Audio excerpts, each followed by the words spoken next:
The very essence of the mental game is this. The only reason an event matters is because we make it matter.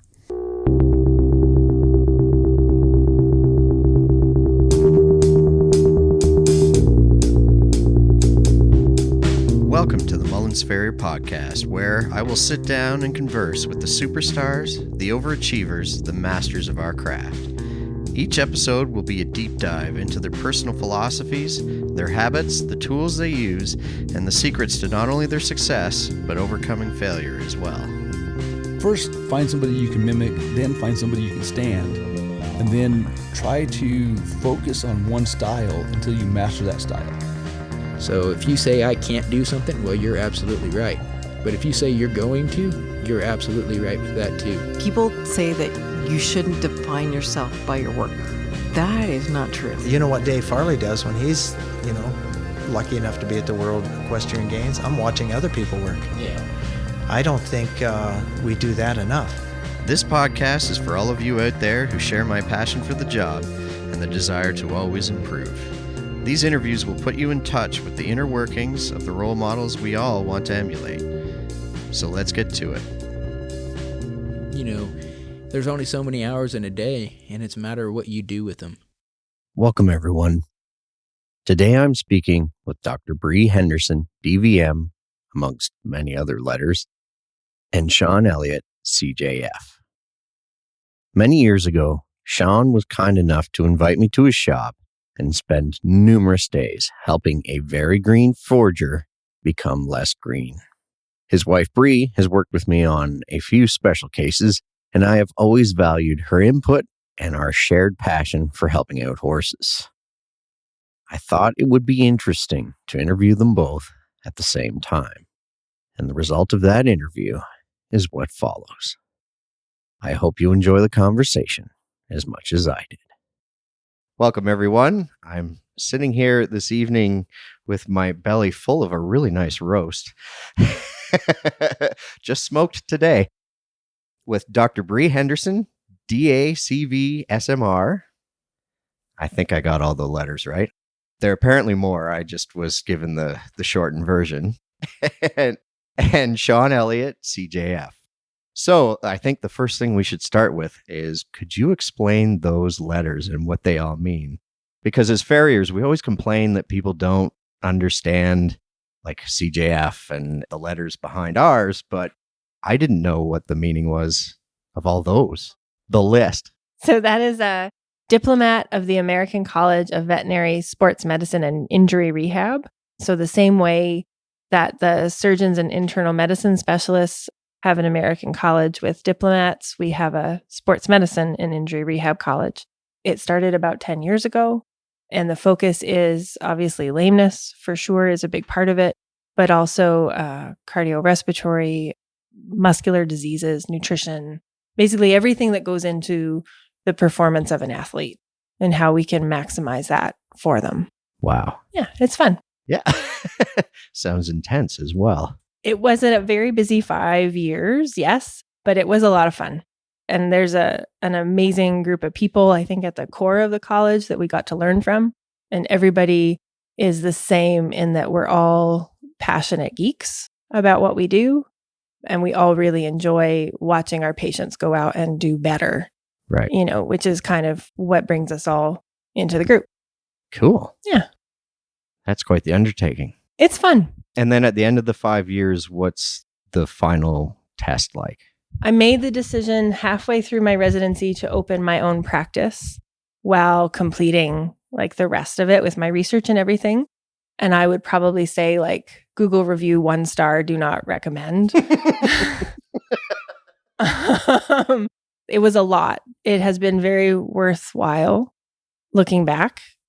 Because we're obviously out there and we're busy and we're having fun and we're trying to do our best to get our patients to their maximum potential. But at the end of 5 years of learning everything you possibly can and publishing research, you get to spend 48 hours writing an exam. Just 48? Just 48 hours, 48 little hours, 2 days. And then they make you wait 2 to 3 weeks to find out whether or not you get the delight of writing that exam again the following year or whether or not you passed. So that was March of 2021. And I'm very glad to say I do not have to write that exam again. Congratulations. Thank you. Well, with that explained, I guess we'll start with Sean and see how you got into this whole world of farriery. I started out a long time ago when I first started into the world. I went to Olds College, and what prompted me to go to Olds College to take the advanced farrier science program was that I had a small boarding facility, and the fella that was coming to shoe my horses had been or is an Olds College graduate, and I was a little bit frustrated because at the time I was working full time. I had a career. I was taking days off to be home so that I could have horses ready, and I would get a phone call 2 hours after the appointment time was supposed to start that maybe he wasn't coming that. And that is not a slander on him. It is what prompted me to look into whether or not I could figure out how to do this, where I would go to school for this. And at the time, Olds College was one of the most premier training facilities in North America.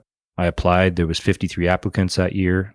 They took 16 of us, and that's where I got my start. Wow. So what was your career previous? I worked at the Delta Airlines. Yeah, I worked for the airlines. I was on the ground in Calgary, and spent the first 5 years doing everything you can see out the window of the airports with the aircrafts, and spent the final 5 years with the company working in the cargo department, specialized in dangerous good handling and live animal shipments. Oh, wow. Somehow or other, I was always connected to the animals. I'm not sure whether that's good luck or not, but that's the way it went. That job gave me the opportunity to be able to afford to have the small boarding facility that I had. Right. That wasn't where I started in horses, but that was my immediate connection to horses at the time that I decided maybe I could figure out how to do this. I'm still trying to figure out how to do this. So As we all are.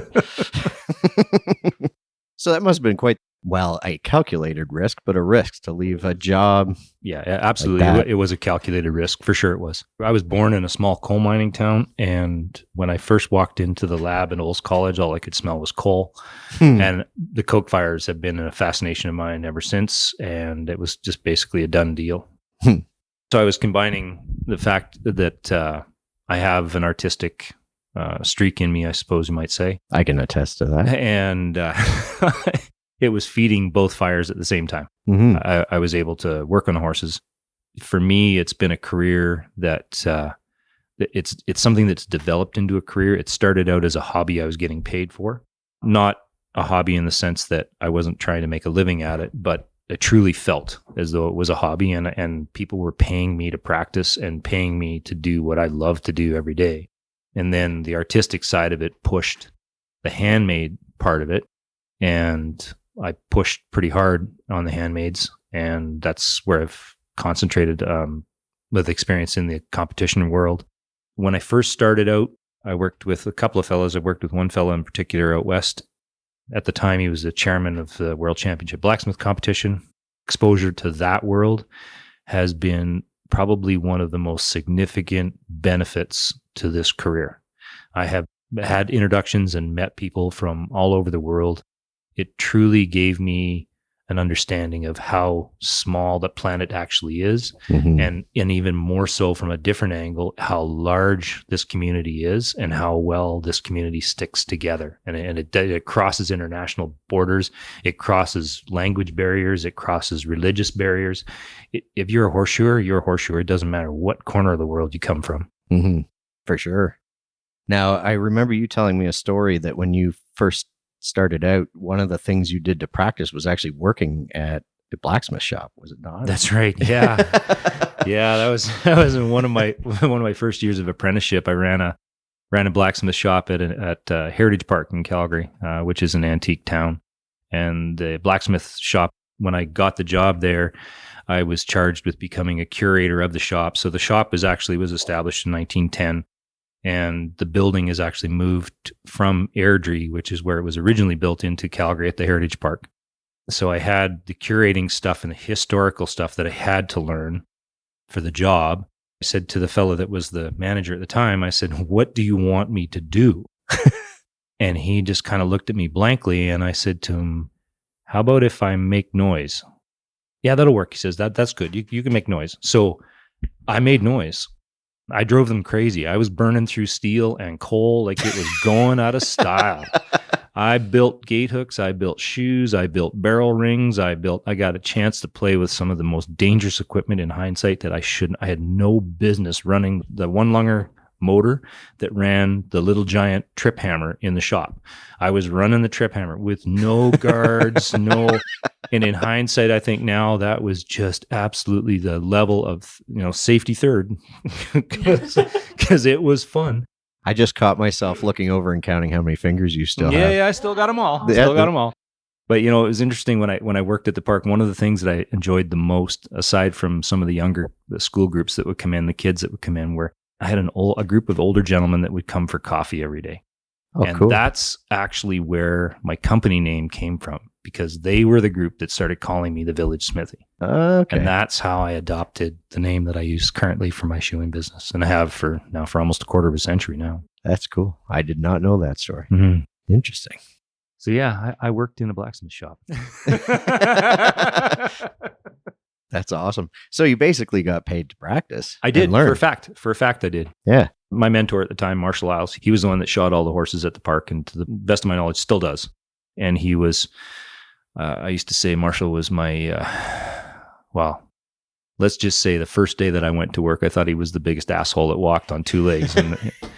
But I will tell you today that he is probably my biggest fan and my largest ally. Right. He used to describe me as kind of the neighbor's dog. The one that you want to just kick and shoot, and you just keep beating it with a stick, and it just keeps coming back for more. He said that's why he sent you to Heritage Park in the first place, because you didn't know how to build a shoe. So I know. Figured you'd either figure it out or go do something else. I tried. Yeah. And you still kept coming back. Kept coming back. And to this day, still keep coming back. It is actually the secret for anybody that's starting like a new career. Yeah. Is you just keep coming back. Yeah. And you suck for a while, and then you start to figure it out, and it gets better. Well, I heard in one of Brian's podcasts previously that somebody said, we all suck. It's just, you just get better at sucking. That's all. That's it. Yep. That's very true. Now, how about you? How did you get your start with horses? What caused you to pursue all of these letters? I was on a horse before I could walk. My parents have a breeding and training farm down in Niagara where we grew up. I think I was 6 months old when my dad bought my first pony. So I grew up on horses. That's where I lived. And I think I was 12 years old when I said that I thought I wanted to be a horse vet. And my very first mentor was our farm vet at the time. And he tried to convince me not to. He tried very hard for very many years. I went to work for him as soon as I had a driver's license. I worked as a summer student, and he would keep me working till 1 a.m. And we had to hand develop x-rays at that point. And he did everything to discourage me that this was a terrible job and long hours, and you wanted to do something else. And I was also the dog that you kept beating that kept coming back. And so we were all a group of us in undergrad. We're trying to sort out vet school applications and things. And on a dare, I applied to Dublin in Ireland. And before we heard back from Guelph, I was accepted. Wow. And my family is from Scotland. I'm the first generation born in Canada. My granddad always wanted me to go to Edinburgh, to the Dick Vet. But ever the sufferer of imposter syndrome, I didn't think that I was good enough to go to a school like that. So I went to Dublin, and I didn't fit there. It's a city school, and I am truly a country kid. So after 6 months, my dad convinced me to just call Edinburgh and just send my grades and see what they say. And so I started there the following September, and that's where I went to vet school. I just had the best time. It's a super hospital, and it's super people that I still talk to today. And I finished, and Professor Patty Dixon was one of our lead professors, I guess, in vet school. And his thing was for any of us that wanted to do more internships, residencies, etc. He wanted us to do 1 or 2 years in mixed animal practice in a lower economic area. And if you did that, then afterwards you could go and do your internship and residency. And so that's what I did. I went home and I worked in mixed animal practice, and I fixed cows with uteruses that were on the floor, and I did vomiting dogs and llamas and horses, and I worked for people that couldn't afford to refer. And so I did all kinds of things because we couldn't lose. You know, you were in a situation with a horse that had torn its tendon sheath open and they can't refer.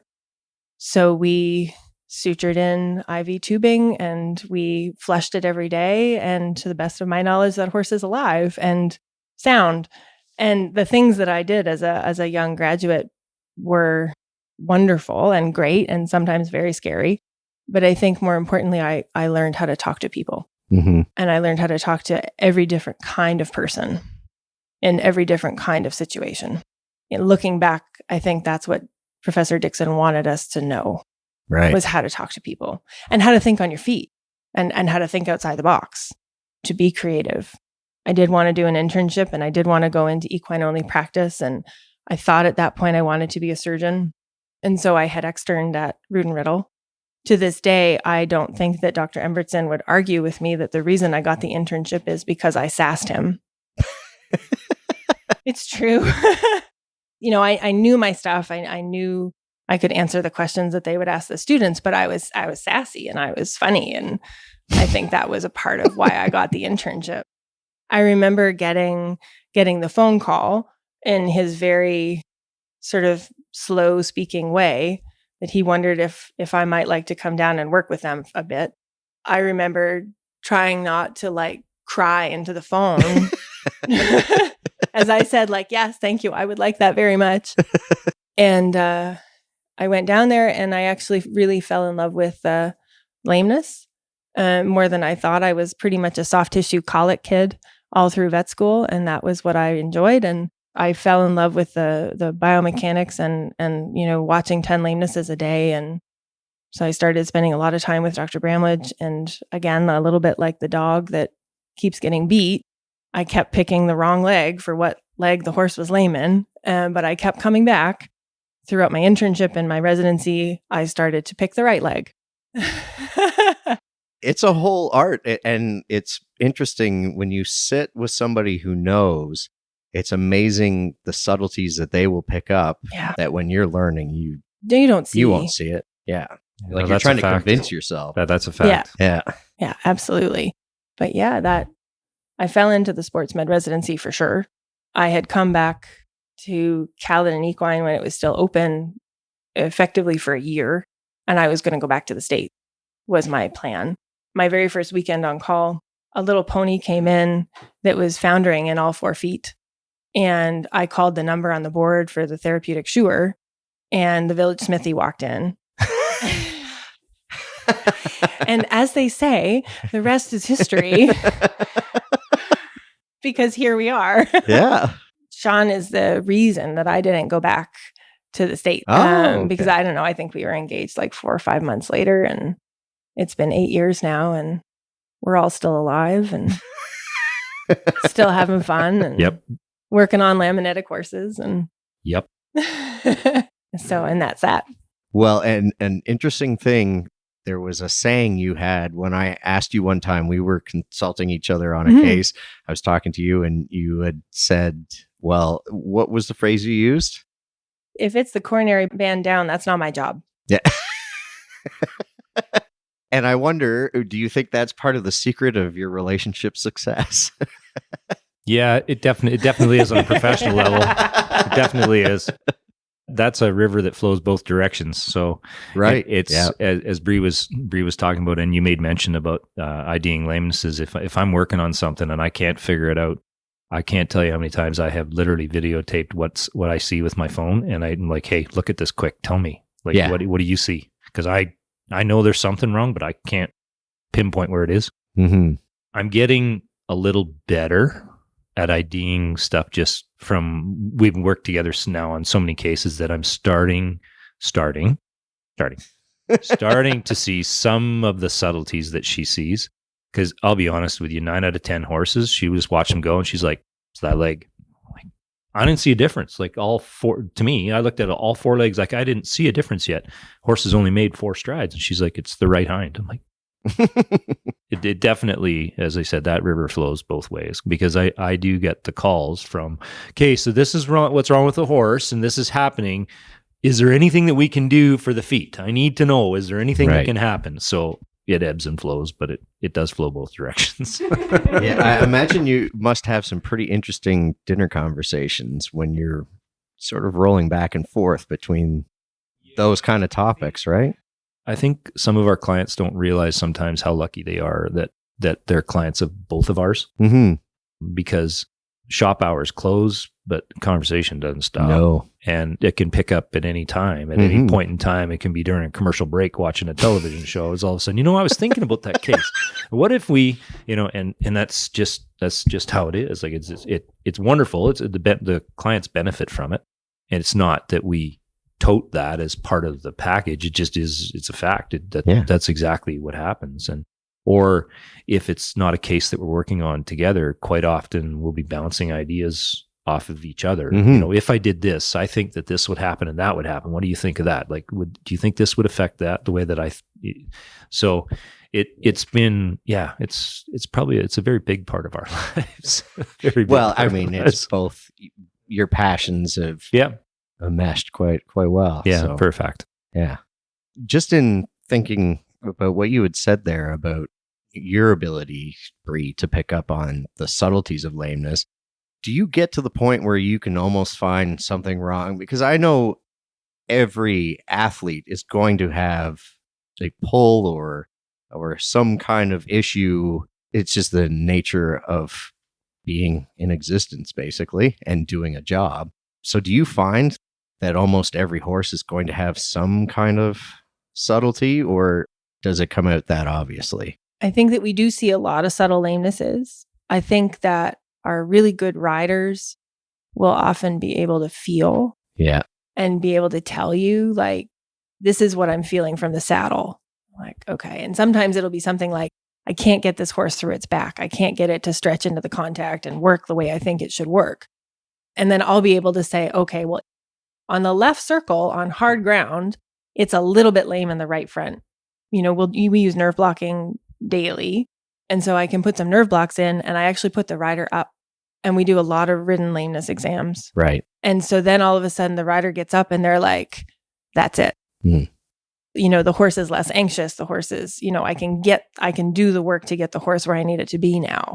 So then at least I know where to image. Right. We do a fair amount of that. There was a really good article on, I think, social media about serviceably sound. And I think that that's relevant. There are probably a lot of horses out there that are being safe, happy, well cared for amateur horses that have a little hitch in their giddy up. I think my job is to establish what is a hitch that is causing them pain versus what is a hitch that is a hitch. Because if it's painful, I have to fix that. Like, we can't ask a horse that's in pain to work. Right. But certainly if you ask me to run down the road, I have a definitive hitch in my giddy up and I'm not painful. I just don't run very well anymore. And so I do think there's a difference there. And I do also think there's a difference. Like, you can get used to watching a fit, strong horse push and know that they are equally strong and know that the suspension is there and that everything is working as it should. And so then when you see a horse that maybe isn't pushing as evenly, you have to try and figure out, where is that coming from? Is it a pain thing? Is it a strength thing? Is it a neurological thing?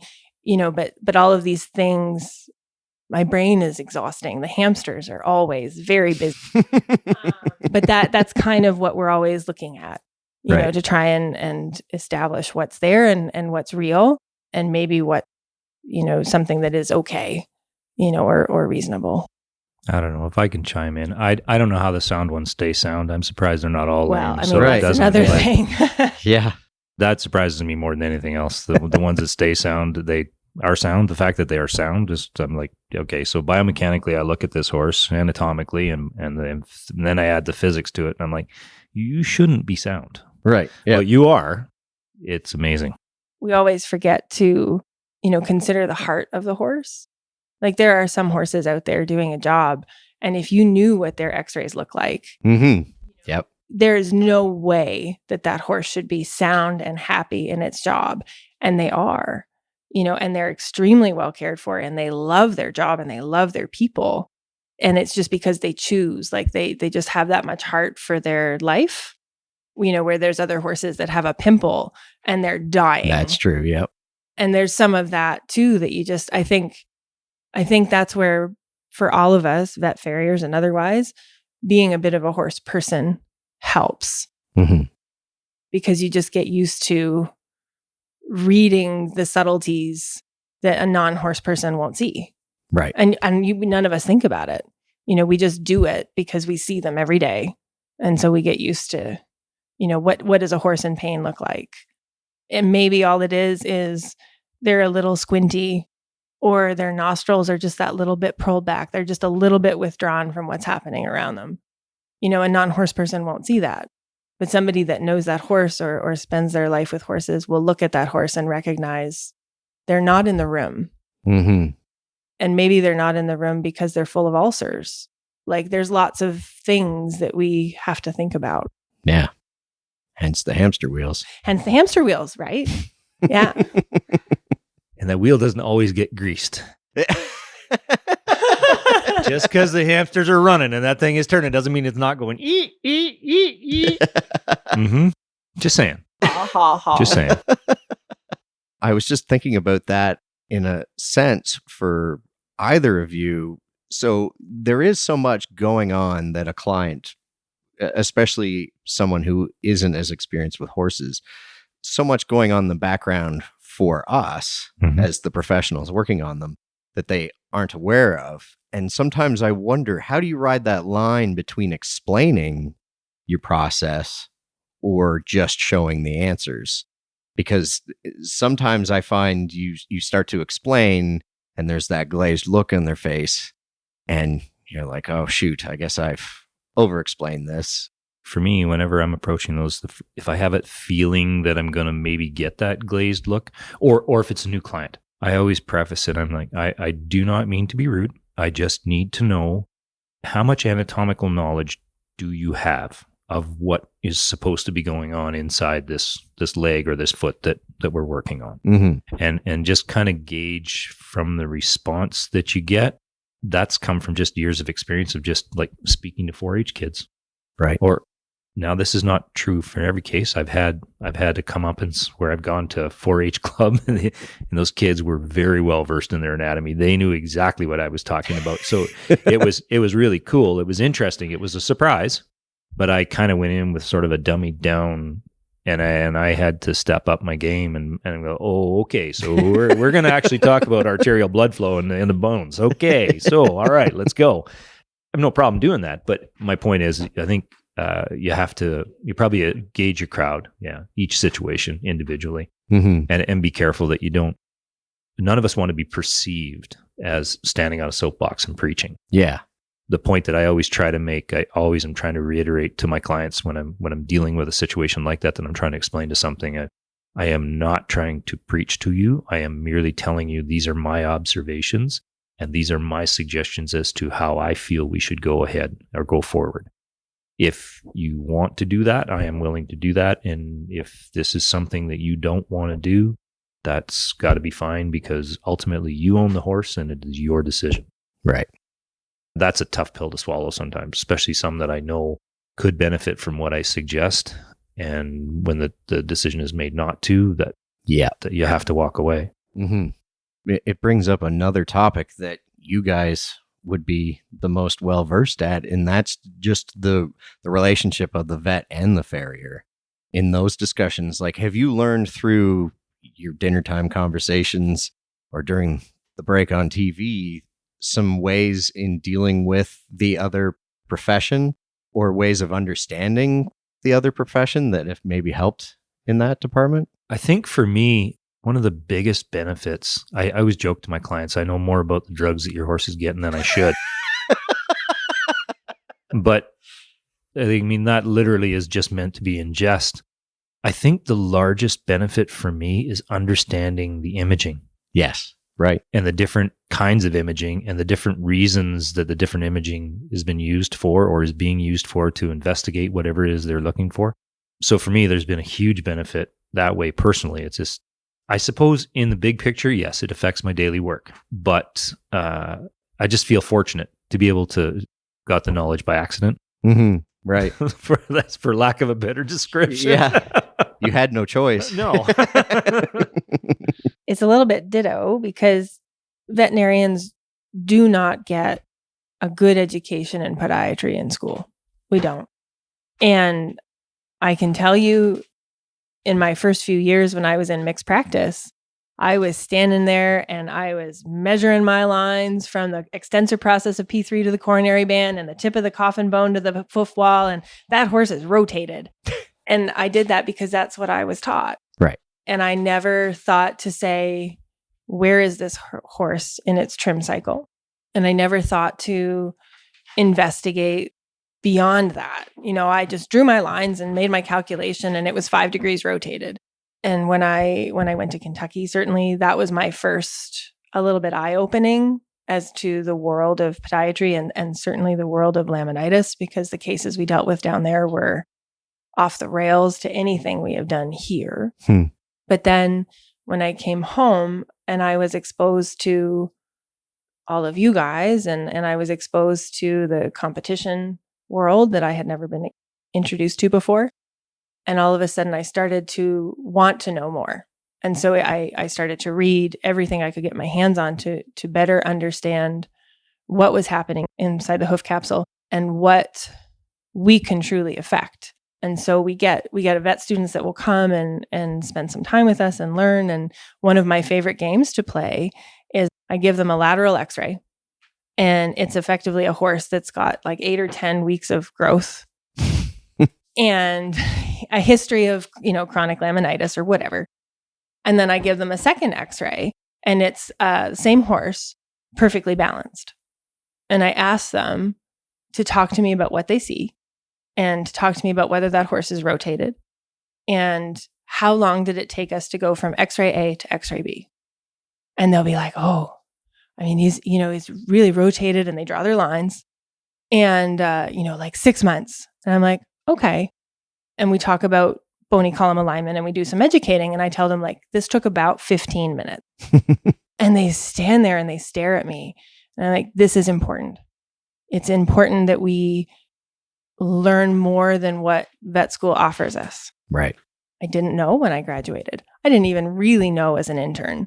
It's been the last 8 years that I worked harder to understand just how much we can accomplish. And I don't think I would have done that if I hadn't have been thrown into the Farrier world through Sean. Mm-hmm. Yeah. I don't think that I would have had that catalyst.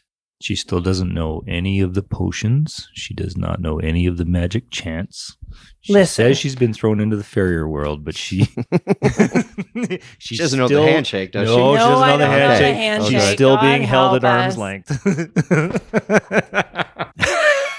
Listen. It's too bad this isn't on video. It can get tricky. I know for a fact, if I don't have a horse with accurate foot balance, then no shockwave, stem cell, rehab, specialty shoe will make the same difference. And I cannot be as successful in bringing injuries back without really good farriers working with me. And I know that because I have tried. Yeah. And it doesn't work. And so it matters.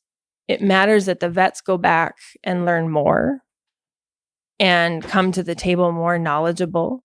And I think it matters that our farriers go back and learn more anatomy, more imaging, more biomechanics, so that when we work on these cases, we're both bringing our A game. Mm-hmm. And when we can do that, and we have an owner that will listen and follow the rehab and do the cross training, and I think those are the horses that come back full force. Right. Those are the ones where we get to watch them go back into the ring and do their deal. But it's tough. If you have a missing, it's a little bit like a game of Jenga. Yeah. If you have a missing piece, it's just not the same. It's not as stable. No, and I don't know if you guys want to cover this question or not, but if you run into a vet that doesn't want to actually take your input, I think I know the answer to this. But We drink whiskey. Yeah. What do you usually do? Is there, have you found ways around that? Maybe like through conversations with Bri? 'Cause sometimes, Well, I've never touted myself as a politician, and yeah, Bri's shaking her head. No, I'm not. No, I'm not a politician. I tend to be. My world is black and white, and I usually don't have too many problems saying it one way or the other. I also went to the school where I've shut up and show me. So if I say I can do something, I don't just say I can if I don't really think that I can do it.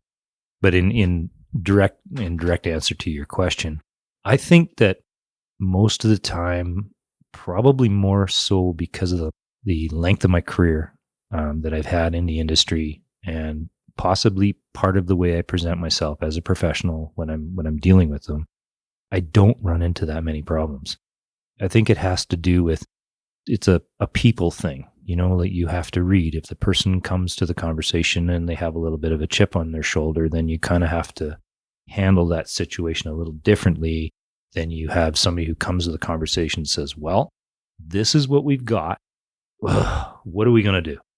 And any of the vets who have worked with me or that I have worked with in this area, and even out west when I was shoeing horses there, after they'd worked with me for a little while, that there was a horse vet that used to be my horse vet when I was younger, and he was still practicing when I started shoeing horses. And he and I were working on this horse together, and I phoned him up and I said, listen, I need you to come look at this horse for me because I'm not sure what's going on. And he said, okay, fine. So I got the owner to call and make an appointment. And he went out and he shot rads. And so I phoned him after he shot the rads. And I said, so what did you find? And he said, well, this is what I find. I said, so what do you think I should do? He said, did you find a prescription at the barn when you got there? I said, no. He says, do you know why? I said, no. He says, because I was not going to use the ink in my pen to have you throw the piece of paper in the garbage. Which was, he had a very dry sense of humor. He was a wonderful guy. But his point was, he said, listen, this is what I saw. You asked me to go look at this horse. This is what's going on. So he said, I'm sure whatever you want to come up with a plan, he said that'll be fine. And I had worked with him. Now, granted, I had worked with him for a while, and he knew who I was. And so he sort of understood what the program was going to be anyway. But it just, I think I always kind of flip back to that. I'm always taken aback, actually, when the situation is not inviting. mm-hmm.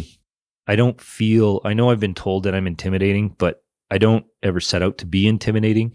And in fact, anybody who knows me, who's come and asked, I've always offered and shown, and I never hold anything back. It's not an issue that way.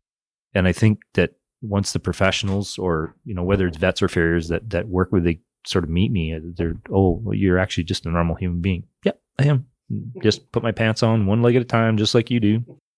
I go out, shoe horses every day. Don't want to lame anything, but I'm out there working as hard as I can. Horses I shoe today are probably way better than what I shod 20 years ago, but I'm still trying.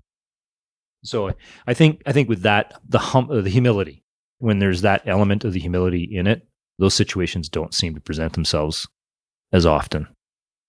And I've seen strikes against both sides of the fence. I've seen over my career that the communication barrier has softened a little bit, which is wonderful. I've seen the interaction in the last 10 years become more and more, which is fabulous as well. But I've seen people get bowed up on both sides of the fence. I know people that both sides of the fence, and the vets and the farriers. And I always explain this to my clients like all the time when I get a new client. I'm like, okay, so this is a team effort. So here's the deal. The horse is a race car. I'm the mechanic. You need your veterinarian. You also need your trainer. You are the race car driver. Your job, out on the track, foot to the floor, ride it around the track, come back, tell us what it did. Then we'll all work together to make the race car better. Mm-hmm. That analogy always gets a giggle, but I mean, truly, yeah, that's it. Yeah. That's what we're doing. But it literally is a team. It's a team effort. For sure it is. I have to say, I think the first vet farrier clinic I ever went to was actually one you guys put on. It was at Adam McQueen's place. Oh gosh. That was a while ago. Yeah. A while ago. That was fun. Yes, it was. We tried different heart bar shoes Yeah, or we put different support wedges shoes up and underneath horses to see, and then shot X-rays. yeah, no, that was fun. And through that, like, it's been interesting because then I got to actually interact with you at that level. I'd known you, but I didn't ever have an experience from a veterinary perspective. So that it was kind of neat to do that. And I think that broke down some barriers for me just in those conversations. But to pitch the ball to you in a situation where you're not getting that level foot that you can then work from. Now, I know you've had some situations where Sean's actually come, and the farrier, I've known, I think, at least 2 farriers where you guys have done that, and the farriers felt amazing because they thought you were there to take their client away, and you were just there to help the farrier, Sean. Oh, for sure. Absolutely. Yeah. And that's one of the things, like, Bri and I have always been, we've been very conscious of that. I said to her, when we first got together, I said, you can't just call me in to save the day. I said, I'm not interested in stealing anybody's business. I said, whether I'm working with you or I'm working with anybody else, I'm not going around raping and pillaging people's client lists. I'm not. I don't need them. But the cases that you're referring to, yes, we have done a few times. And I always make sure that I have a conversation with whoever the shoer is, like, please, if you can be there, please be there so we can talk about this. And I practice that even on a daily basis in the sense that I think that we have turned this trade into a bit of a nomadic situation where we go out kind of by ourselves and we do our thing. And I know you, like I, have people that work with you. Mm-hmm. And I think that there's some value, whether the person has more years experience than you do, or if they're just a junior. It's another set of eyes. Mm-hmm. And sometimes, you stare at a curve long enough and convince yourself it's straight, or vice versa. Right. Yeah. I mean, you can, and sometimes somebody just picking a foot up, you're frustrated because you put it down and it doesn't look right. And I'm like, wow. And then they'll come along and they'll pick it up and they might see something just a little bit different. All it does is give you a different perspective. Yep. It may or may not change what you do, but there's a different perspective there. Mm-hmm. That's kind of where we're helping, going into these cases and getting whoever is working there. I'm trying to help. I'm not trying to exclude anybody. Mm-hmm. I don't want any more horses to look after. These COVID times, I don't think anybody does. No. What I actually. don't want is to hear my wife complain to me that the horse is not right. Yeah. The main motivation. Well, and I think there's two ways those situations, because I do have a small group of farriers throughout Ontario where if I have a horse whose life is in danger and I'm dealing with either a farrier who doesn't have the knowledge base or a young farrier that just hasn't seen enough yet, that I can call and say, this is happening. I need you as backup. Mm-hmm. And I know that they will come in and they will either do it and fix it and leave, or that they will work with and teach. And certainly Sean is probably the primary one because a lot of our clients are in the same area. Yeah, of course. Yeah. And certainly there have been some instances where it was not positive and it was not amazing and they were pretty pissed, but the horse was alive at the end of the day. And so I'm okay with it. But for the most part, I think we try very hard to make it about the horse. Yeah. Our end goal is that we have a positive outcome on a case. And do you want help? And often the response is like, yes, please. And I say, okay, I'm going to bring in somebody who is going to help you and teach you, and then they're going to leave. Mm-hmm. And that's how this will go. And that has worked, I think, well. And we've ended up with because of it, I think, some young farriers into the shop. Yeah. We can do leg dissections. We can, or they'll send us pictures of cases and they'll ask questions. So it's building that trust. And then as soon as we can build that trust, we can help to build their confidence. And as soon as you have a person that's confident enough to ask a question and say they don't know, you have a person who's ready to learn all the things. Yeah. And you can give them all the skills. Yeah. But they have to get to a point where they're confident enough to say, I don't know, and I would like to know. And then that's where we can help. That's a great way of putting it. That's how I learned. You had to be willing to ask the question and be wrong a lot. Mm-hmm. Yeah. In order to get better. I was told that if I said I was allowed to say whatever I wanted at a client's, Yes. But God help me if you what were I said wrong. was wrong, because it was going to be a very long truck ride on the way home. I think we can safely say that your teacher is a little different than you and I. To the teaching aspect of it, I can attest, Sean, you met me twice, and the second time was at a gas station, and you said, you should come to my shop. That's fair. Yeah, and became one of my biggest mentors in forging and all aspects of shoeing, but mainly in the forging. And I know that you decided a long time ago to go the handmade route almost exclusively. And could you just explain why you did that and how you began that process? Because it's not an easy undertaking. When I went to school, we were not allowed to put keg shoes on. We spent the first couple of months in school trimming cadaver legs and building our 4-punches and our pritchels. And we basically went to school with a set of tongs and a hammer, and we built everything else that we used. It was always impressed upon us to use handmade shoes.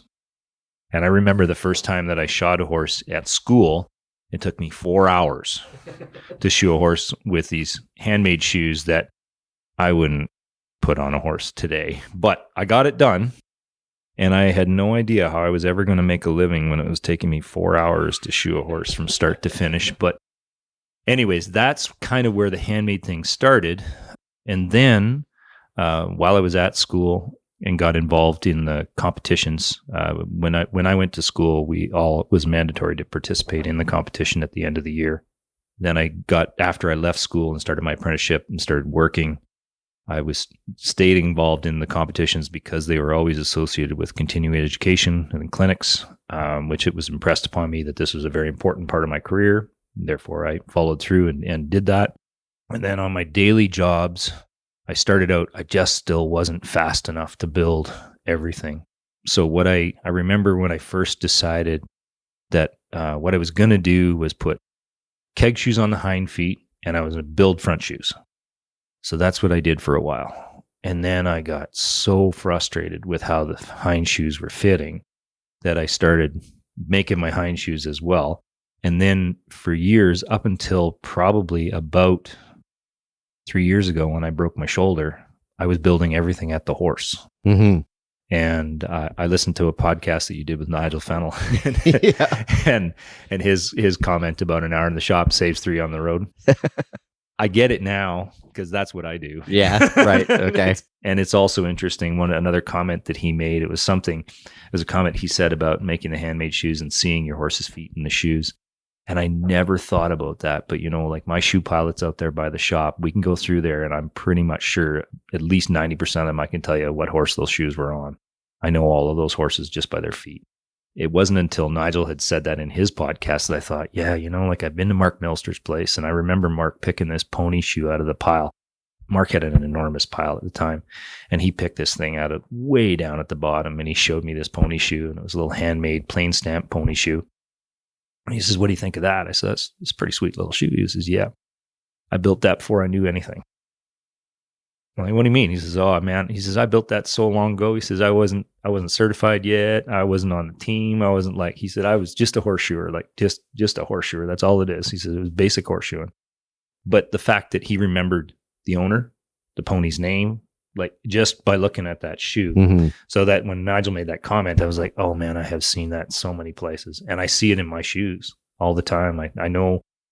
It's interesting now because some of the horses I've looked after for so long, like I'll prep the shoes in the shop and build them up, and my juniors always comment, they're like, man, I don't know how he does that. And he just goes to the foot and it just drops on. I'm like, well, it's because I've shod the horse for 10 years and the feet are pretty much the same. Well, and I remember I actually witnessed that myself. One time I'd come over for a forge day and you'd made a set and you were like, these are for so-and-so. And I remember thinking, you did the shape and everything, and you had them handmade and pre-shaped and just ready to drop on. So it was funny when Nigel was telling that story. That's what I thought of was that pair of shoes that one Sunday or whatever that we were working in the shop. That's fun. It truly is. It's one of those little things, but it's just something that gives you a little bit of a smile and a chuckle every once in a while. And I don't think it's the lottery wins that keep us going. It's the little daily wins like that. When you shoe a horse up that comes into the barn, if it's a new horse and it's not quite gathered up and it's not quite going right, and all you do is a basic gather the feet up and put some shoes on it so that it's gathered up and it's moving correctly, or it's not in its own way, and the horse goes away sound. Those are big deals. Mm-hmm. Those are the things that keep us going, I think, on a daily basis. Just Yep. just the small wins. The big case wins come with a lot of anxiety, sleepless nights, drawn out. Like I'll get a case and I am terrible for this, that I've never seen the horse before. I know the case story. I may have seen a set of rads, never met the owner. I have no idea where I'm working when I get there. So what I'm getting at is, between the time that I get up that morning, or maybe when I find out about the case the day before, until I get to that appointment the following day, I've shod that horse somewhere in the neighborhood of 1,000 times, about 100 different ways. Yeah. And I haven't even seen the horse. And it cracks me up now, because then I get to the horse and I'm like, oh no, we're not doing any of that. We're just going to do this. And we just shoe the horse. It just is. It's just how my brain works, because I'm running through all the scenarios. What if this? What if that? What if we can't do this? Maybe we'll have to do that. And I've got, very seldom do I ever use. I think back, there was one day I was down with Mark Milster, and poor Mark, he was very patient. We were on our way to I-93 to the vet clinic to shoe for David, and we had a track horse coming in that was a pony horse. And I didn't understand what a pony horse was at the time. I didn't realize it was a horse that drug one of the thoroughbreds out to the gate, basically. So this thing comes in and it's like 16 hands high, this paint. And I'm like, where's the pony? He says, that's the pony horse right there. I'm like, that's not a pony. He says, I know it's not a pony. So I knew what the elements were. And I was badgering poor Mark. Like, what are you going to do? Are you going to do? You're going to do this? You're going to do that? You're going to do this? This badgering went on the entire way to the clinic. We had been shoeing horses elsewhere in the morning. We were headed to David's place in the afternoon. And this badgering went on for probably about an hour in the truck. And he was very patient. He never said anything. And then finally we get to the clinic. I said, so what are you going to do? I don't know. I need to look at the horse first. I'm like, oh, okay. I think about him telling me that, and he just finally, like I said, he was so patient, and he's like, okay, dude, I don't know. First, I need to look. Then I'll decide what we're doing. Okay. Now, I wanted to cover this. You've started a new project. Yes. Could you explain a bit of that? Yeah. Fellow shoer, Kevin Sharp, who's an interesting character all on its own. He and I have started basically, we have an aluminum business that we're building custom aluminum cabinetry for mobile units. So we are building some Farrier rigs. We've had some inquiries from the veterinary world. We are currently working on a mobile mechanics unit. So if it goes in a truck and it involves building a toolbox, we are all over it. We're specializing in custom one-ofs. The other thing that we're doing is we're doing some maintenance to some of the rigs that have been on the road. Whether it be wiring or sometimes some aluminum modifications. We had one currently that we were working on waterproofing because the seals had worn out a little bit and one of the hinges was bent. And so we gone through that rig and been successful that way. It started because my lovely wife drives one of the vet rigs, and I wired it a few times because due to Canadian winters, it's a little harder on the wiring rigs, and we've got some heating issues and stuff inside it that I'm constantly tinkering with. And one thing led to another, and Kevin and I decided that, hey, you know what? He's got the shop space, and we both put up some money, and we got ourselves some pretty fancy aluminum welding equipment, and used a little bit of farm boy ingenuity, so to speak, and got after it. We started the company last August, and it's been rolling. It's been rolling quite nicely, actually. Right now, it's still a sideline, but we both still have full-time shoeing careers, so it's what we do instead of sleep. Right. So, yeah, because who needs that? Works for me. I get to go to the barn. Something interesting, an interesting aspect about it is your use of almost all Canadian, like locally sourced. Yeah, that was one items, thing. Yeah, right? That's right. When we started it, we have tried extremely hard to source out our bits and pieces, our parts and stuff We're hitting a little bit of a stone wall right now with some of the handles and the latches because they're largely produced on another continent. I mean, if we could find a Canadian supplier that was doing it and, they were able to produce it for a competitive price, then I would be all about it. Mm-hmm. We have a wonderful company that we deal with in Saskatchewan that does our shocks for us. We have a local company in Newmarket that looks after our seals, our door seals and stuff.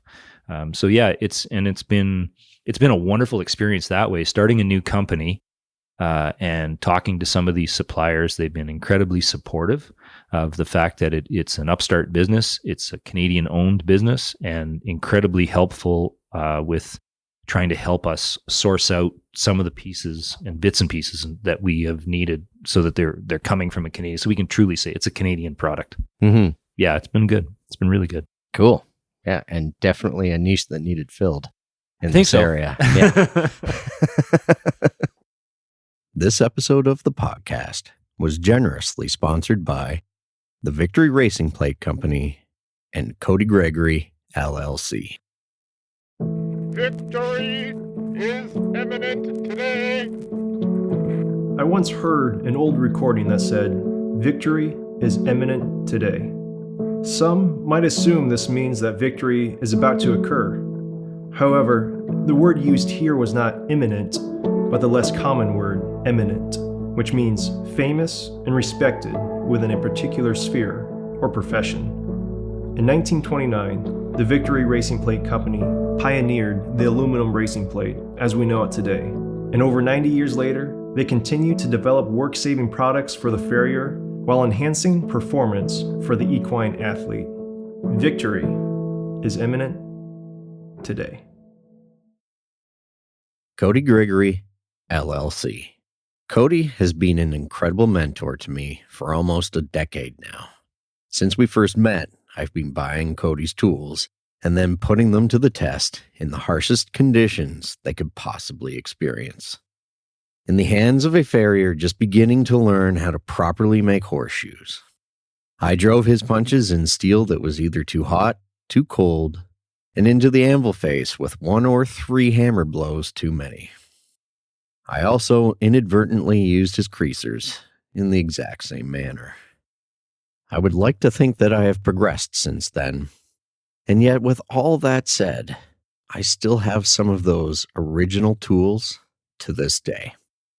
As with all things Cody, he has put a lot of thought and research into his many products. You can find them online at codygregoryllc.com or ask for them by name at your favorite farrier supply. I hope you enjoy the tools made by Cody Gregory LLC as much as I do. This portion of the podcast is called the Stratum Tectorium. These are the short answer, surface stuff questions, but it's okay if the guest wants to go deeper. Enjoy. So the first question is what's your favorite book? I want this answer. I want to hear this answer. I have to pick one. Well, you can give a short list. Okay. I will say the Lord of the Rings series because obviously my practice is Rivendell or Revs and my family farm is Rivendell. Like my dad brought us up on those stories. Okay. So we'll say that. There's many, many, many more because I'm an avid reader, but that's probably the top of the list. And at what point do you find time to read? So I am catching up on 5 years of reading only things that came in journals and textbooks. And so I'm rereading the Harry Potter series right now. Yep. Because obviously I have not for a very long time, but I would rather do that, on a Saturday morning for an hour. If I don't have to be anywhere, then I'll just sit and read with a cup of tea. And that's how I start my day in the quieter season. All right. I really don't have a specific book. I'm a medieval and Templar junkie. So in my spare time when I'm not doing something with my remote control airplanes or reading more articles about horses and biomechanics, yeah, I'm a medieval junkie. But I don't have a specific book. One. Yeah. Okay. I get a little bingeful So I'll get crazy, like the John White books, the Templar series that he did. I just read everything cover to cover, like one after the other, bang, bang, bang, bang, bang. I wasn't reading anything else till I got those done. And then I got off it for a little bit because I'm busy trying to read the new textbook that I've got that's on the syllabus for the Canadian certification thing. Oh, right. Yeah. So now I'm off on David Gill's book right now. But yeah, for me, I don't really, it's not that I don't enjoy reading. I just don't have a favorite book. Okay. Favorite brand of nails? Whatever is in the truck, whatever's cheapest. Tough to impress. What shoe sizes do you generally have to stock the most of? I honestly don't have an answer for that because I carry bar stock. I know that the keg shoe sizings vary from brand to brand, and sometimes from not even just brand to brand, but different style within the brand. Mm-hmm. And it's not that I'm against using keg shoes. I just don't. I build everything by hand, so I couldn't tell you. I can tell you I go through more 3/8 by 3/4 stock than I go through anything else, but 3/8 by 3/4 and then 3/8 by 7/8 probably. Okay. But is there like a length that you normally would do? No, because all of the horses that I shoe on a regular basis, and I literally have a list in my phone and I can tell you how much steel they use on each feet. So that's how you go about it. Favorite make of rasp? Once again, whatever's in the truck that's sharpest. I like the Prefert hoof planes still. I'm still a diehard on those. I really like the fact that I can tune those on a daily basis. This is the best day ever. This is the first time somebody's answered that. That's my favorite. Oh, is that right? Yeah. Allie makes fun of me every time that somebody says the green tang. When we're sitting in the truck, like listening, previewing it. So yeah, phew, finally. I should have had a bell that I just brought along with me. Ding! I'm so excited right now. Your dream farrier or vet rig? I keep trying to figure out how to put a Keurig in mine. Can I add to that? Yeah. You also want a full body so you don't have to lift x-ray equipment and ultrasound equipment up over the side of a truck. Yeah. I think that we're headed in the direction of a full body plus minus a clinic base, because if we want to do this for the next 25 years, we probably ought to take care of our bodies just like a little bit. Yeah. Yeah. But I think a Keurig machine for February when I want to go to Florida is going to be key in the next unit so that I can at least have a hot coffee when I'm whinging about how cold I am. That's fair. How about your dream farrier rig? I'd love to have one built by my own company as soon as I have time. But isn't that like the mechanic's car? Yeah, though? Except that when Kevin hears this, Kevin will be even more mad because poor Kevin, we started his rig when we started our company as a prototype, and then we got an order for an actual contract, and so his rig is still sitting in the shop, half done. He's dying to have his new rig finished. Oh. Well, yours can be the next one that sits there half done, right? Maybe. Yeah. After his wife's full body. Yeah. Right. See? Yeah. There you go. I wish I could have one. This list is getting longer. Your favorite rounding hammer? Probably, I have a Covenant rounding hammer, and I have my daily use, which I have used since it got built for me. Tom Barnett built me my handmade hammer that's built for me. But my most Covenant hammer is my J Sharp 2-pound rounding hammer. Cool. Yeah. I didn't think you were going to say, well, whatever one I can get my hands on. Oh, dude, there's as you well know, you've been in the shop. There's a lot on the rack. So you answered what you keep the most stock of, but what's your favorite type of bar stock to work with? It can be concave or flat. I think concave. Yeah. But is there a specific dimension? Anything that's a 2-to-1 ratio. So if it's 1/2 or 3/8 by 3/4, those are the 3/8 by 7/8 is a little. It's kind of like beating up a wet noodle if it gets wrong. And then when you get down into the smaller dimensions, the 3/8 by 5/8 stuff, it's temperamental too. You don't want to get it too hot because you end up beating it up pretty badly even without trying. Right. Or even worse, I have some 5/16 by 3/4, which is for some of my quarter horses that I look after that really need bling, not horseshoes. So, and what happens when it's that thin? Like, does it twist on you quite a bit? Yeah, it twists a little bit. I find the biggest problem is especially when you start the toe bend. If it's too hot, And you have to make sure that basically what I have to do is I have to be conscious that my hammer handle is in line with my tongs when I break the toe. And as long as that happens, or as long as I'm thinking about that happens. When I'm not thinking about that and I just kind of crack a toe in it and then I get a big old wobble in it and then I end up chasing that old wobble until I get the shoe finished. Right. So it can be a little bit finicky that way. Okay. Favorite pastime after work? I have a small collection of horses that I enjoy competing and doing things with, much to my husband's chagrin. I was just going to say, Sean's grabbing his forehead. Well, I have my competition horse who's going to be 15 in March, and he's quite a cool dude now.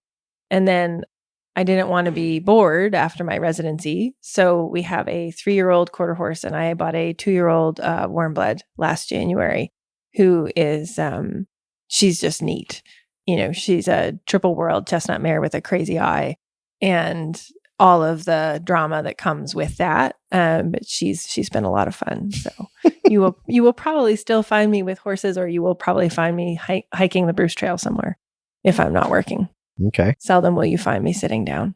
Yeah, that doesn't surprise me. Yeah, my favorite pastime has to do with horsepower. It has nothing to do with 4 legs, though. I'm still into my dirt bikes. My latest thing is I've got an electric dirt bike, and that's Oh, really? yeah. And so does Doc. He bought me one too. No way. We both have them. Yeah, so we've been doing that this year as well. It's fun. It's a lot of fun. Cool. Yeah, must be so quiet. Absolutely, almost They're dead silent. It's crazy. It's crazy. But if you accidentally whiskey throttle it, you can put a burn mark on your mother's house accidentally with especially the rear if it's tire. your husband's new bike and you're taking it for the test drive for the first time. Whoa. And after that, I think I was hooked. So we had to buy a second one. That's awesome. I didn't even know those existed.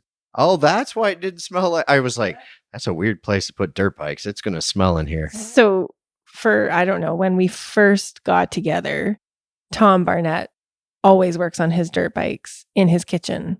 And I always give him shit because you don't bring a dirt bike into your home. That's crazy talk. Tom's answer, yes, you do. Yes, it's you warm. do. The couch is nice and comfortable. The television's there. You take it apart on the coffee table and you can put it back together. It's easy.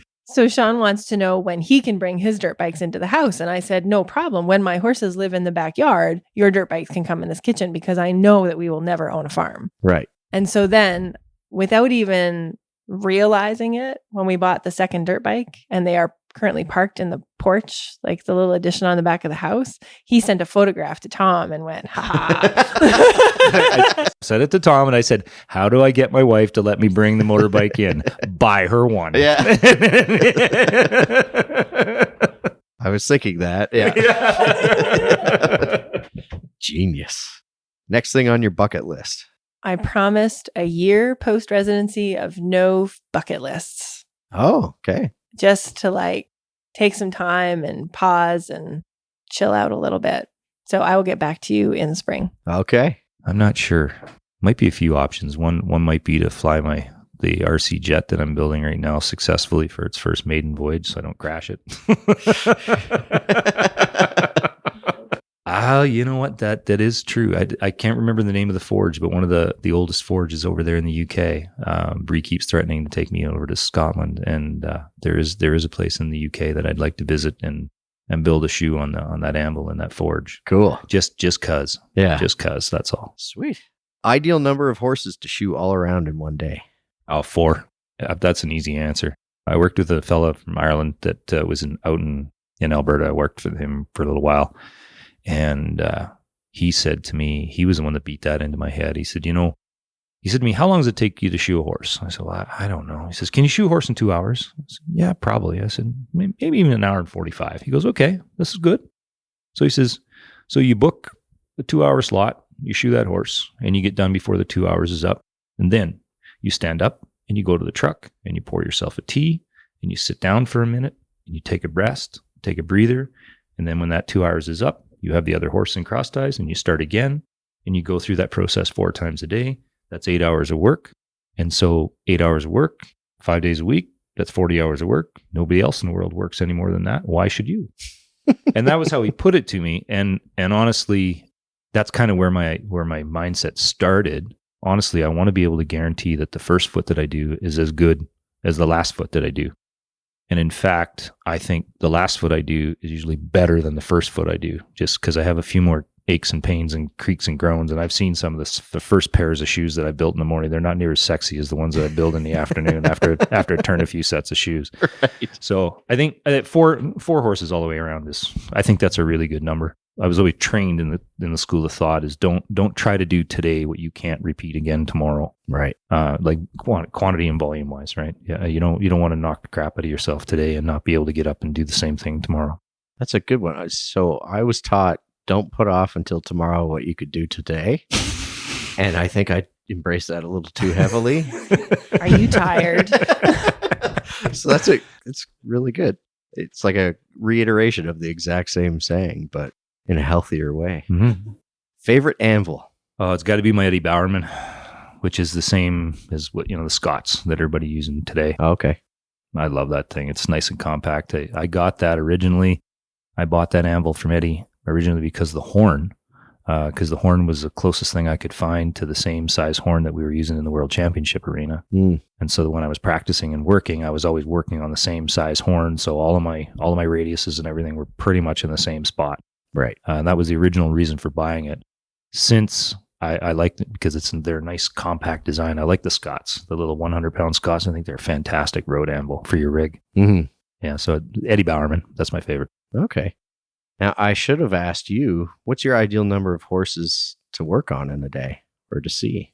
And I know that must vary. Depends on what's wrong with them. Mm-hmm. I think we've had a few days recently where I think we've done something like 10 lamenesses in a day. And I am fairly fried by the end of that. Yeah, that's a lot of thinking. That is a lot. And God bless my technician, Kendra, because she's my right hand and we just get after it. And while one is cooking with a block, we're looking at the next one and we can get through it. Probably 5. If I have like 5 new lamenesses and I can run them kind of together, that's a nice day. And I still have the mental capacity to do my lameness reports because I do like audio recordings on my way home. Okay. And I send those files to somebody that types them up and sends them back to me. And then I just edit, import images and PDF and send it. And it's been a big help. If I do more than 5 or 6 new lamenesses in a day, there's no more speech and skills on the way home. Mm-hmm. Like there's just driving It's home. messy. The wine doesn't hit the glass entirely. There's a little wine spillage. There's alcohol abuse on the table.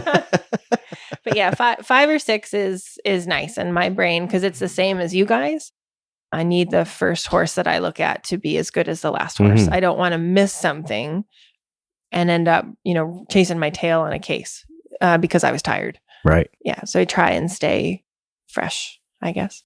Cool. I'm glad I asked. Favorite inspirational quote?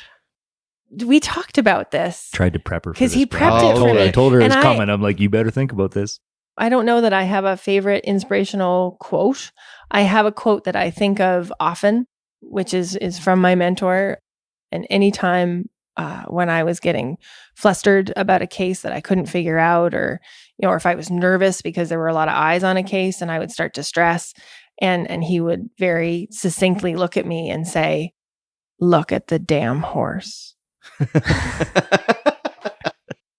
I remind myself of that. If I start to get, in my own head and worried about a case that look at the damn horse. Like, what is the horse telling you? Mm.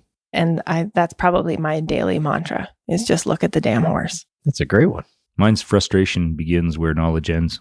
I like that one. Yeah, me too. It's so simple. It applies to everything in life. And it's one of the things that I try to show my juniors or try to convey to my juniors is that when they're learning some of the skills and they start to get frustrated, what I try to teach them is to just take a step back and start to try to figure out what it is that you're frustrated with. What is it that you don't know how to do? Good. That's the question you need to ask me so I can show you how to do that. Right. That comes from sporting background. Cool. That is a good one. If you're stumped on a case or need backup, who do you call? Ghostbusters. That was both of their answers.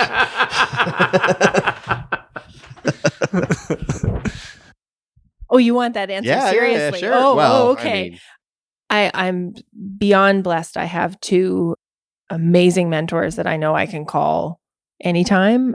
And that is Dr. Bramlage and Dr. Koenig.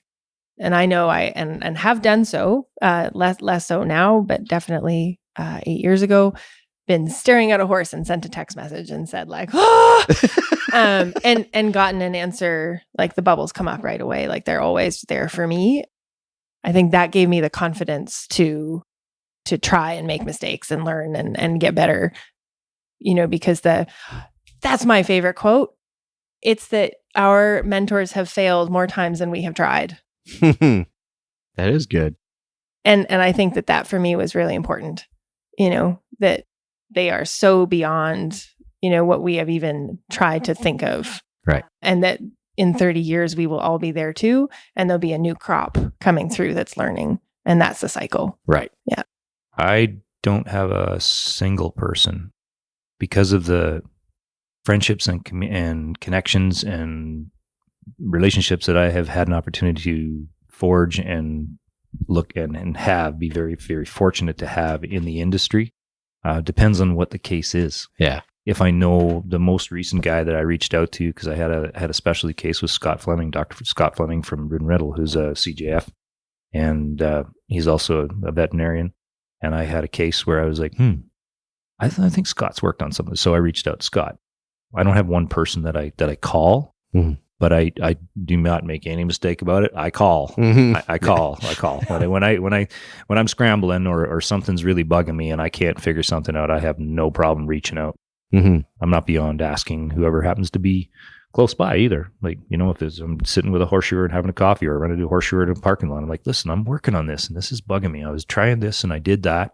Or one time I happened to be, I was working in a barn. There was three of us, three very capable shoers. We're all working in the same barn. Randy Broussard was one of them. Adam McQueen was the other. And I was working in the same barn. Yeah. And boys were there, and Randy was just pulling in. Adam was just pulling out. And I was in the cross ties shoeing one of the horses I had to shoe, and I was struggling with this horse. And I called them both over. I'm like, all right, boys, look at this thing, because I've tried this, I've tried that, I've tried this, I've tried that, I've tried this, and I can't. And I'm like, not sure what. Like, will you have a look at this foot and just tell me what you think? That was a real fortunate thing. And the horse benefited. I took some of the suggestions and made some adjustments to what I was doing, and it worked out. But my point is that I'm not too proud to ask.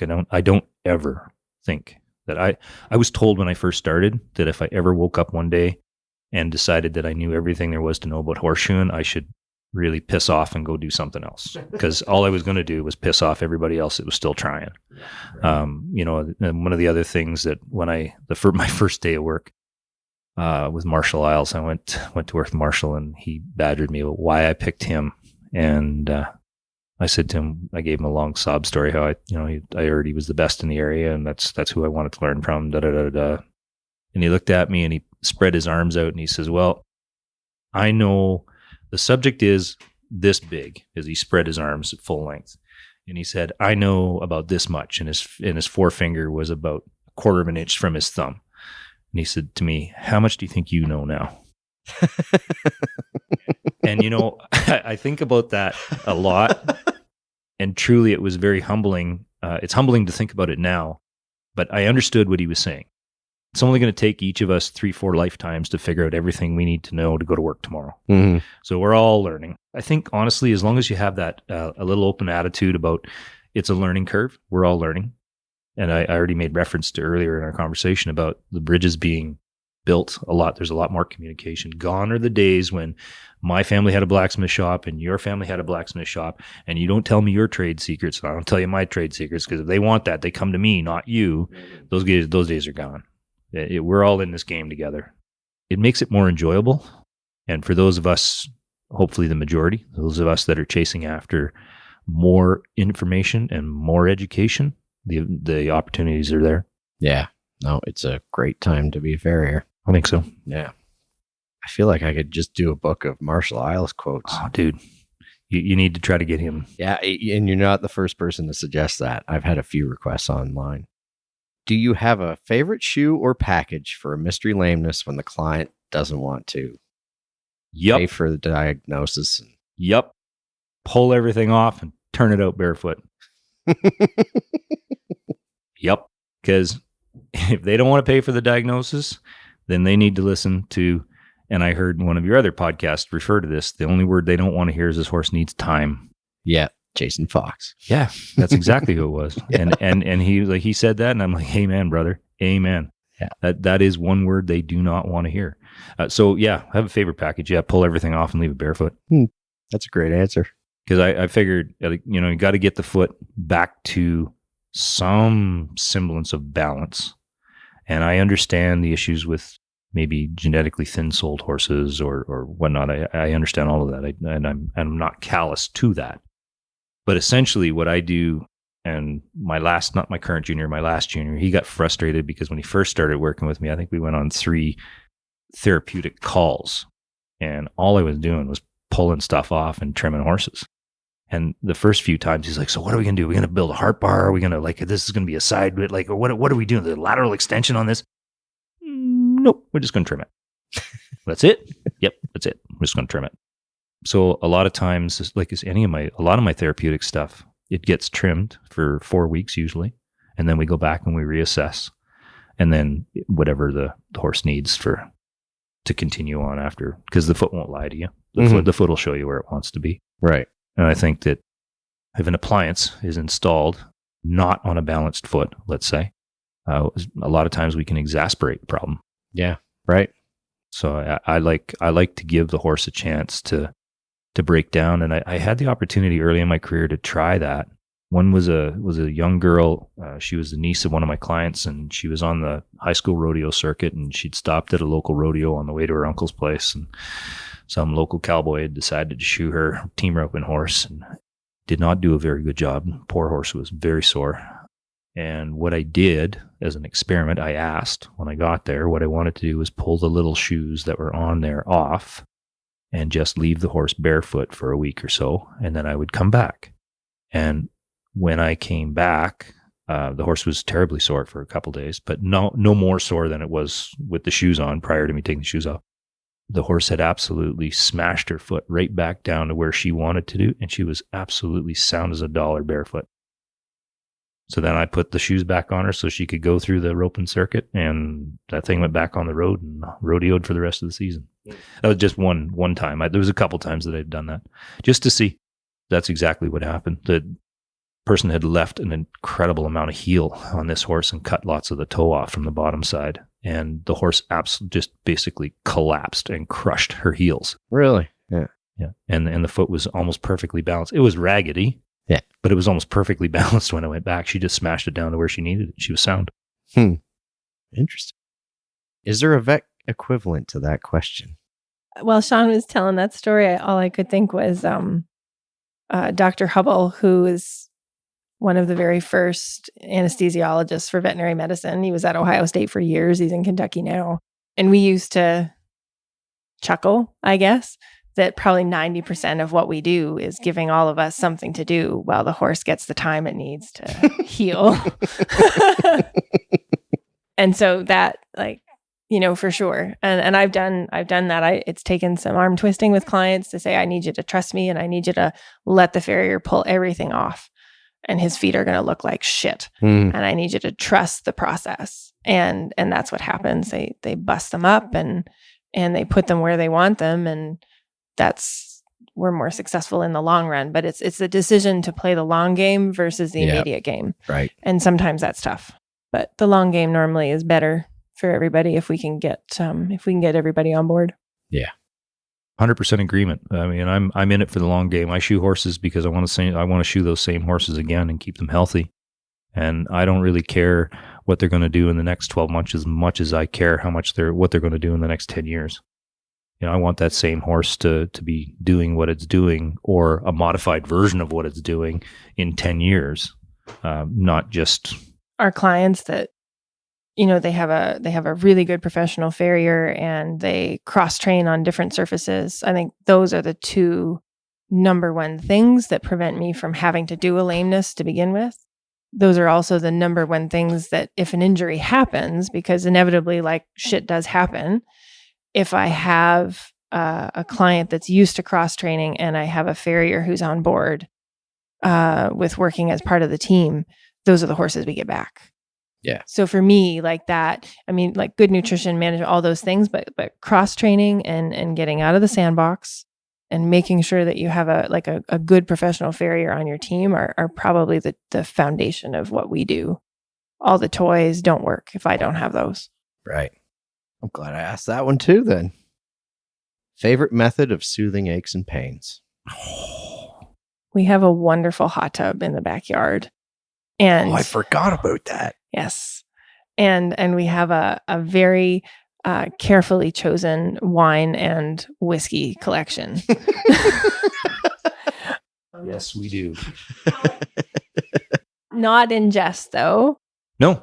Well, me, not you. I make sure that I do yoga and some kind of like HIIT physical training for fitness, just because I am wrestling horses all day and I would like to be still wrestling them in 25 years. Right. So for as much as we joke about wine and hot tub, probably the yoga and the fitness thing is how I don't hurt every day.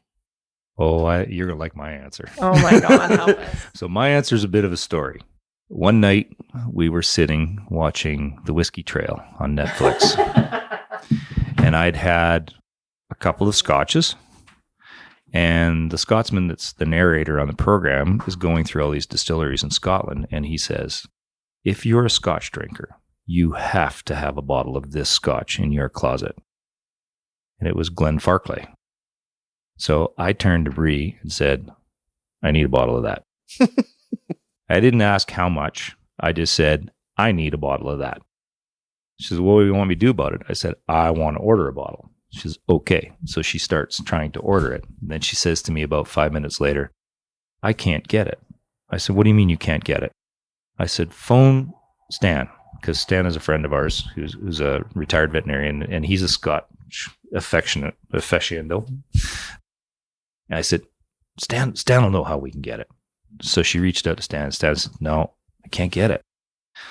I'm like, wow. So, that was this was the 25-year-old Glenfarclay. Oh, okay. This is what I wanted because this is what I was supposed to have, according to the narrator. Anyways, I said, well, what can we get? She said, well, we can get the 15-year-old or 21-year-old. 21-year-old. Oh, we're getting closer. I said, okay, good. Let's get a bottle. All this conversation happens before I say, how much did that bottle cost us? So when the $200 bottle of Scotch arrived, it's awesome. Yeah. It's awesome. No aches and pains.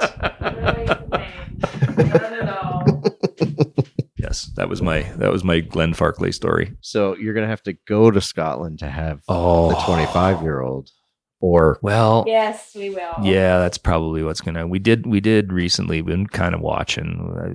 I think we can get a bottle now. I just don't know. Source. I don't know how much money it's going to cost me. But Probably too much. I hope it isn't coming in a shipping container.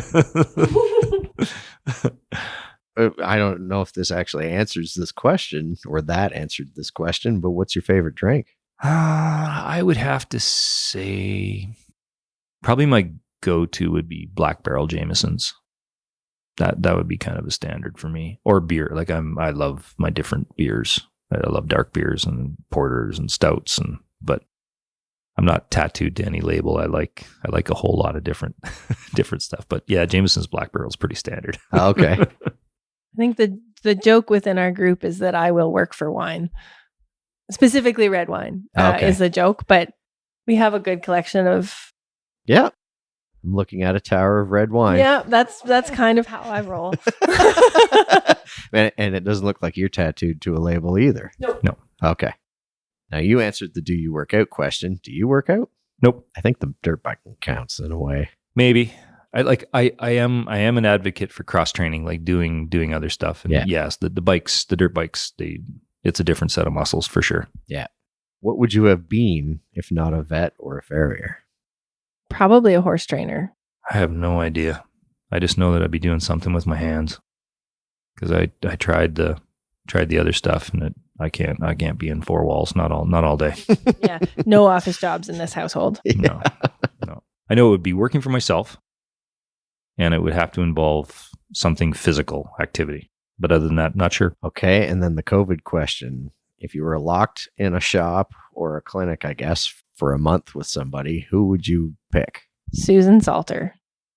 She is an amazing theorio vet in Ireland that went to vet school with me. And aside from being a brilliant mind, she is more fun than you can imagine. Man, I don't have a definitive answer for that. There's so many. It would definitely be a Smith. There are so many to choose from. I don't know. We won't force your hand. I don't really have an answer. Not a definitive one anyway. Right. Well, thank you very much, guys. This has been awesome. Good. Great. Thanks for coming. This is fabulous. Thank I'm you. happy to do it.